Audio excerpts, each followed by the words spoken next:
شباب، السلام عليكم ورحمة الله وبركاته. عاملين إيه الأخبار؟ هنشرح النهاردة كده حاجة سريعا جدا عشان ناس كتير طلبتها. فخلينا نبدأ نشرحها كده ونركز فيها. يمكن الفترة الأخيرة كانت في مشكلة على إنك أنت تبدأ تنزل الام تي 4 على أو الام تي 5، الميتا تريدر يعني على الآيفون. أوكي. في ناس، الحاجة اللي أنا هشرحها ليك دي للناس اللي هي شغالة على ثينك ماركتس، هي اللي تقدر تعمل الكلام ده. ولو أنت حابب تشتغل على حساب ديمو، هي تقدر تنزله وتشتغل عليه بشكل سهل جدا برضه يعني. أوكي. طيب خلينا نشرح كده ازاي تقدر تشتغل على الابلكيشن بتاع ثينك تريدر بشكل سهل جدا جدا جدا كده، وازاي تعمل السيت اب بتاع التريد، او تستخدم الشارت بتاعه وتقدر تستخدمه في كل حاجة بشكل سهل جدا. اوكي. يلا بينا نشوف الكلام ده ازاي.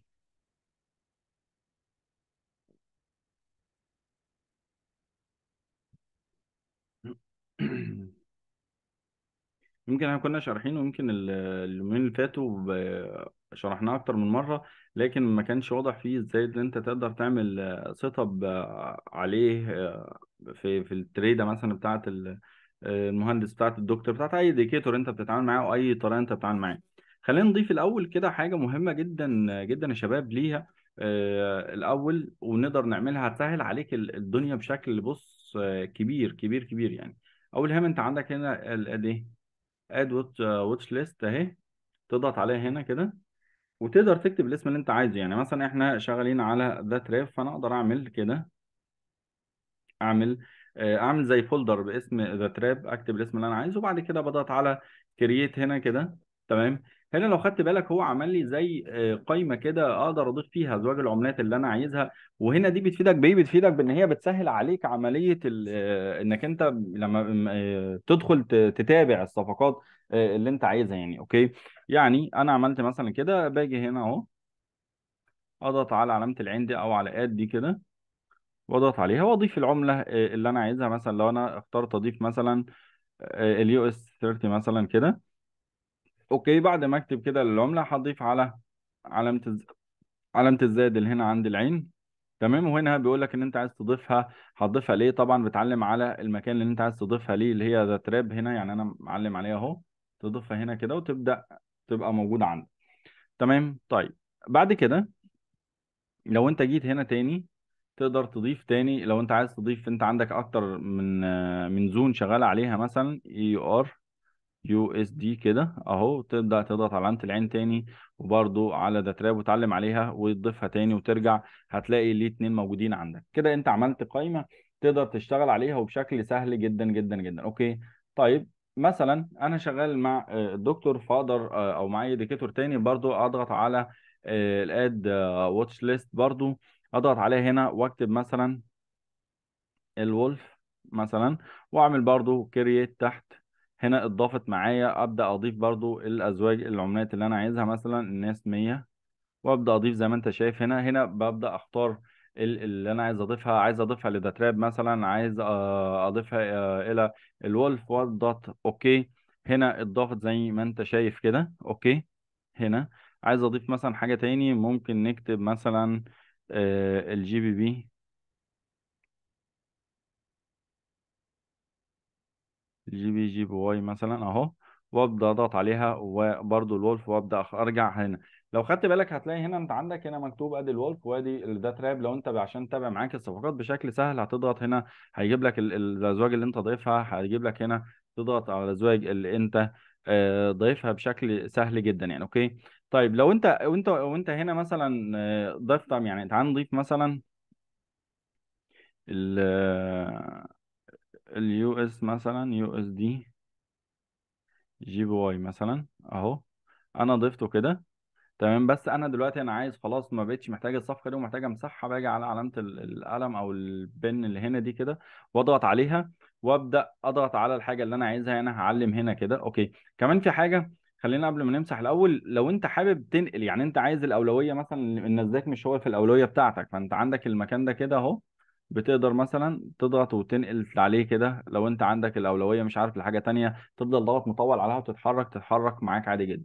انت عايز تمسح مثلا الدولار ين كده، بتروح معلم عليها كده عادي جدا، وعلى علامة الديت اهي كده، وتروح ضاغط عليها، خلاص هي اتمسحت وخلاص. طيب في حاجة تانية. لو انا افترضت دلوقتي اوكي، خلينا عشان يبقى شرحناه كله في كل الحاجه اللي انت عايزها. انت نسيت في مره ورحت حاطط السيت اب بتاعك مثلا. جيت هنا مثلا اي ار كندي مثلا اهو، وحطيتها انت عايز تضيفها في للداتراب، بس اتلخبطت وضفتها عند الولف كده، او عند النوع الفولدر اللي انت عامله. عادي جدا جدا جدا. هتعمل ايه؟ بص كده، هتروح ضغط على علامة البن برضو فوق كده هنا اهو، وتروح معلم على اليورو كندي هنا اهو. هتلاقي تحت اهي مكتوب لك حاجه اسمها الموف تو. هتروح ضاغط عليها، هتقدر تنقلها مثلا ذا تراب وتعمل، وبعد كده تروح ضاغط على موف. او لو حبيت تعمل كرييت اد واتش ليست تانية، تقدر تعمل وتضغط على كده. خلاص هتروح هتلاقيها اتحركت معاك عادي جدا. اللي تقدر تضيف اكتر من ليست تقدر تضيفها، تسهل عليك الامر كله جدا جدا. طيب، ده بالنسبه لفكره ازاي انك انت هتقدر تعمل ان انت تبدا تعمل وورد ليست كده، او الليست ان انت تسهل عليك الامر كله والكلام ده. تمام، نيجي للنقطه الاهم، ويمكن اللي كان الاسئله فيها كتيره جدا الفتره اللي فاتت. طب هاني، انا ما بعرفش اعمل سيت اب، يعني مثلا مهندس مثلا بيديني تريده، انا ما بعرفش اعمل سيت اب عليه على على ثينك تريدر، اعمل ايه؟ الامر اسهل من السهوله يا شباب. بص كده، ركز معايا. انت فاتح كده العمله مثلا، بتلاقي هنا بص كده علامه الشارت اهو، هنا هو ده كده، بس كده، هي دي. اضغط عليه. يعني انت لو ضغطت هنا كده، بص راح فاتح لك الايه، الشارت بتاعك. التشارت هنا بيتميز انه عامل زي تريدنج فيو يا شباب. يعني مثلا شايف انت حابب تصغر دي كده بايدك، يعني لو شايف المكان ده، لو انت ضغطت عليه كده بص هيصغر الايه، هيصغر معاك الشارت زي التريدنج فيو. لو عايز تشغل الشموع، هتبدا تعمل الزوم مثلا بايدك، بص كده، ايه كانك ايه بتشتغل على تريدنج فيو عادي جدا. تمام، تبدأ تشتغل عادي جدا بالطريقة اللي انت عايزها، وتعمل الزوم بتاعك عادي جدا. تمام اهو، تبدأ تكبر، عايز تكبر هنا هتكبر كده، تعمل الحاجة اللي انت عايزها، تقدر تعمل ايه الكلام ده كله. تمام تمام.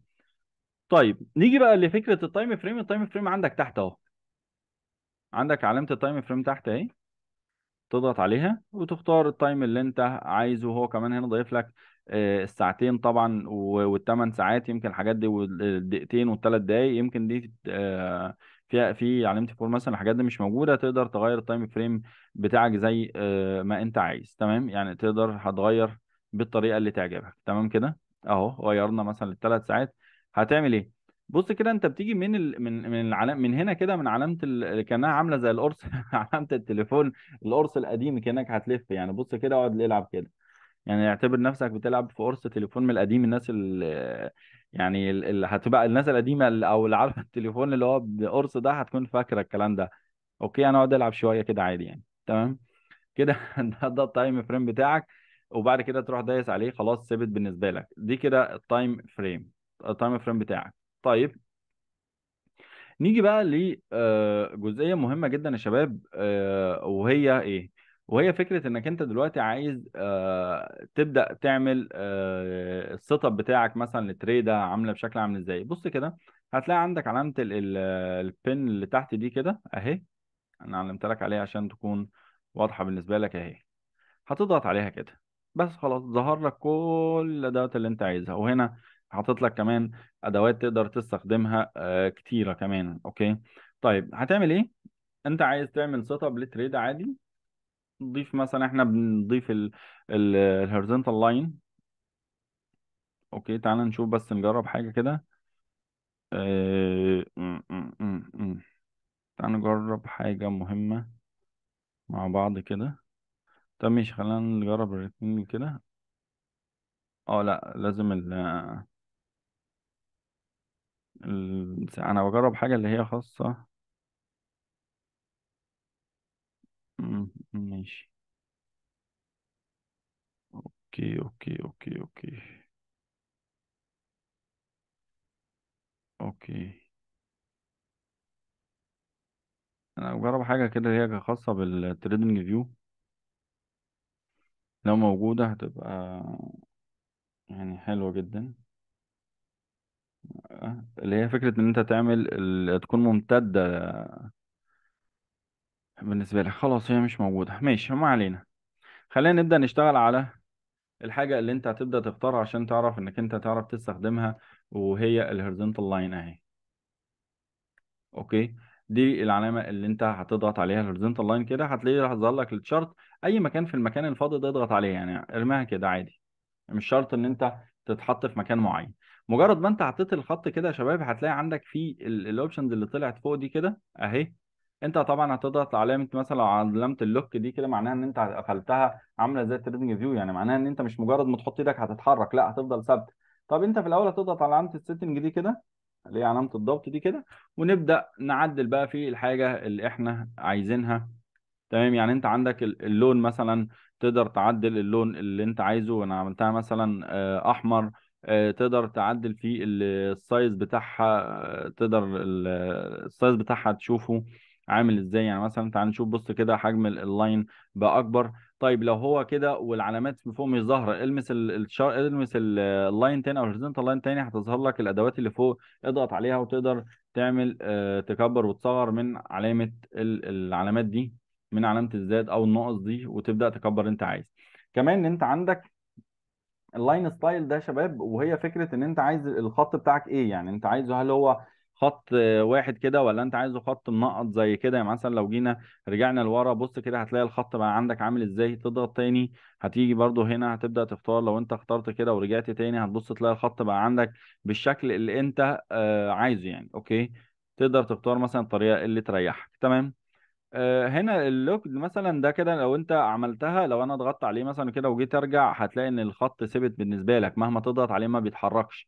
لو انت علامه يعني خد بالك في حاجه، ان انت عندك علامه الاف من بره تقدر تضغط عليها، يعني طول ما هو باللون ده معناها ان الخط تقدر الحركه بتاعته حره، يعني تقدر تتحرك فيه بحريه شديده يعني.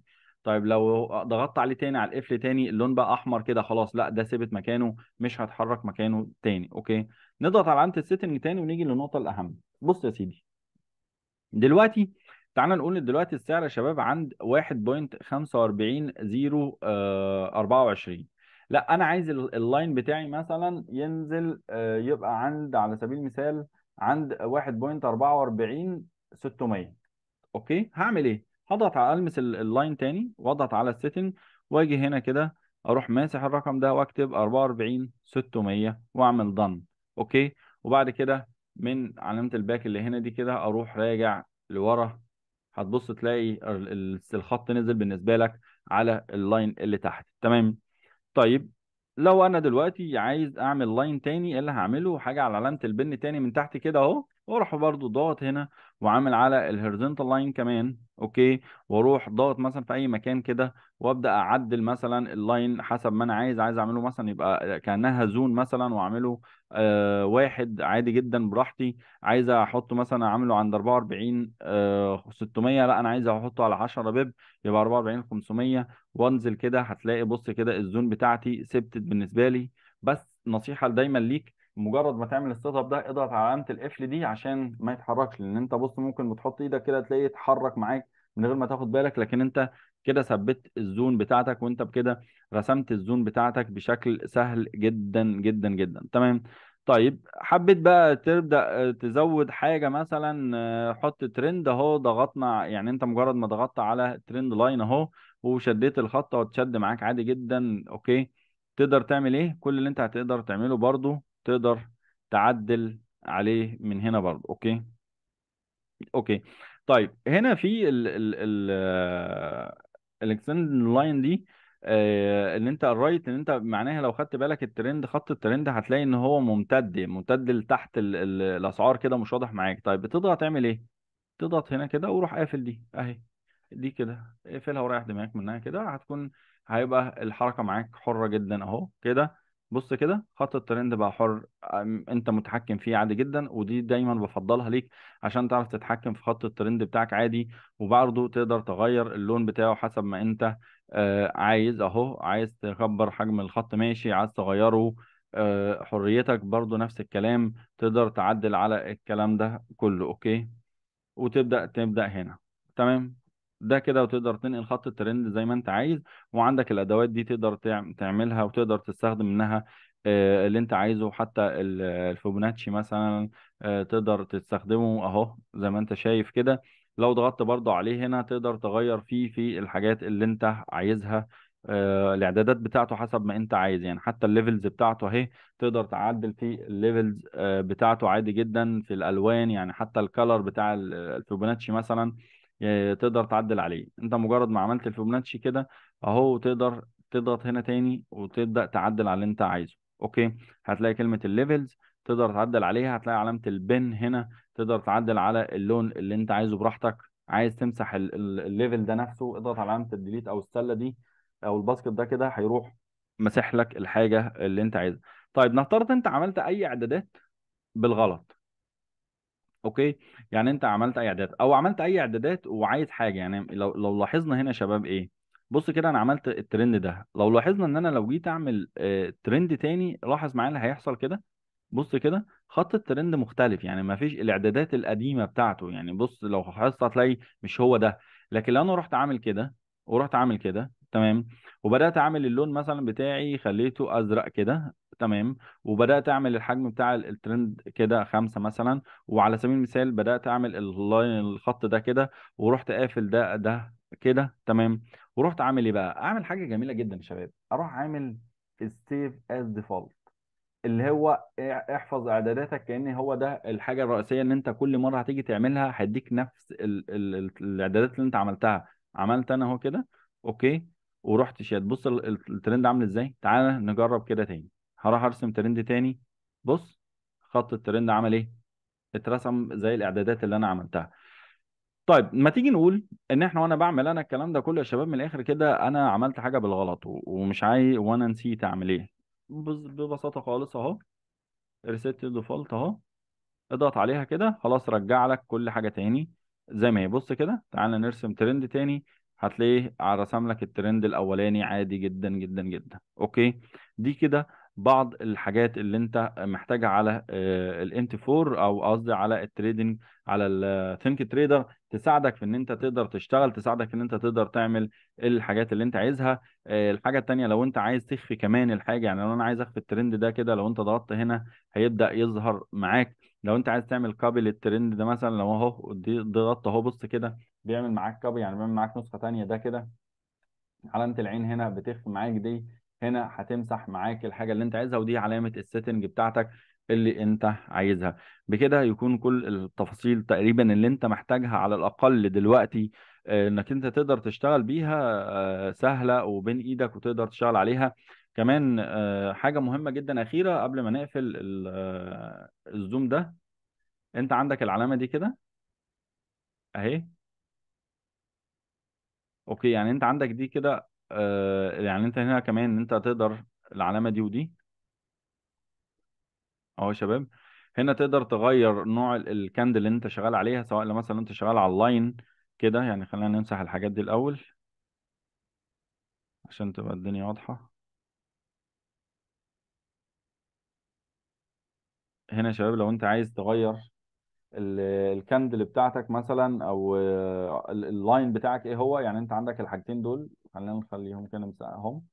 هنا دي تغير الشكل اللي انت عايزه اهو، بتختار نوع الشموع بتاعتك، سواء البر كاندل تشارت، او مثلا اللاين تشارت، او الهيكينيشي مثلا تقدر تغيرها دي كده. دي طبعا الناس اللي بتشتغل هارمونكس بتفرق معاهم جدا في الشغل بتاعه، تقدر تغير عليها حسب ما انت عايز. طيب لو انت عايز تضيف اي انديكيتور، مثلا الناس اللي هي بتبقى في الام تي 4 بتلاقي دايما عادة عندك الار اس اي، انت عايز تضيف اي مؤشر تاني، خلاص حريتك، هتضغط هنا كده اهو، هتلاقي عندك كلمة indicators مثلا، هتضيف على زائد اللي هنا كده، وتبدأ تضيف الانديكيتور اللي انت عايزه. حتى لو انت عايز تحطه في الفيفوريت مثلا، فيفوريتس اهي، تضغط على القلب كده هتيجي تبص تلاقي هنا في الفيفوريت هنا اتحط عندك كده تمام. تقدر تضيف مثلا الار اس اي كده معاك، وترجع هتلاقيه بص كده مؤشر الار اس اي اتضاف تحت عندك. لو ضغطت هنا تاني على نفس العلامة دي كده اوكي، هتلاقي عندك الار اس اي، هتضغط على السهم الصغير اللي هنا ده كده، هنا هيبدأ يعدل معاك بقى.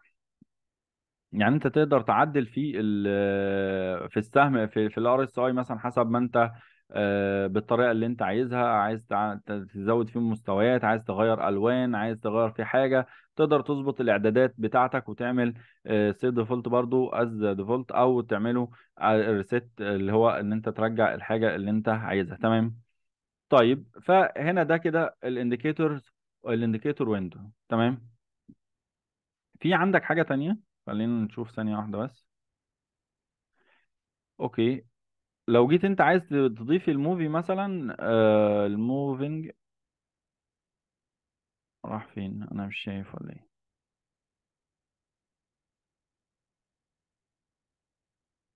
الموفينج افريج او البلونجر باند، كل المؤشرات تقريبا موجودة اهي. تقدر تضيف منها الحاجة اللي انت عايزها. الزجزاج كمان، عندك اكتر من حاجة. السوبر ترند موجود؟ لا. اه السوبر ترند موجود اه. ده الستوكاستيك برضو. الرسول. اه الموفينج افريج. تمام. تبدأ تعدل مثلا عليه اللي انت عايزه. اوكي. تبدأ تضيف مثلا حاجة اللي انت عايزها، عايزه كام، تبدأ تشوف الاعدادات بتاعتك اللي انت بتشتغل عليه حسب الانديكيتور، حسب الالوان بتاعتك اللي انت عايزها. ولو خدت بالك هتلاقيه هو هنا الموفينج افريج هنا هو نزل على الشارت نفسه. اوكي. يعني هو نزل هنا على التشارت. يعني انت في عندك مؤشرات بتنزل تحت وفي مؤشرات بتنزل على الشارت بتاعك، فتقدر تضيف الحاجة او المؤشر اللي انت عايزه يعني. اوكي. ده كده شباب هتلاقي معظم الحاجات تقريبا اللي انت ممكن تقدر تشتغل بيها، وتقدر ان انت تعتمد عليها في الشغل بتاعك في الام تي فوق في الثينك تريدر. اوكي. بعد كده تقدر بقى انت تنطلق فيه، يعني انت تقدر تنطلق في الثينك تريدر، تعمل سيرش بقى على اللي انت عايزه. لو حاجة اضافية هبقى مسجلها ليكم. معلش ان احنا اسف ان طولت عليكم. اتمنى يكون الشرح المرة دي يكون كامل وشامل للثينك تريدر وازاي تقدر تعمل عليه. احنا كنا شرحنا ازاي قبل كده ازاي تاخد عليه التريدر. تقدر هبقى اسيب لكم اللينك شرح التريدة في الكومنتات تحت. تقدر تاخده منها عشان تقدر ترجع ازاي تعرف تاخد التريدة عليه، وتقدر تكمل بالفيديو ده على الشرح الكامل على كل حاجة كل ما يخص الثينك تريدر وتقدر تتعامل عليه. شكرا لكم والسلام عليكم ورحمة الله وبركاته.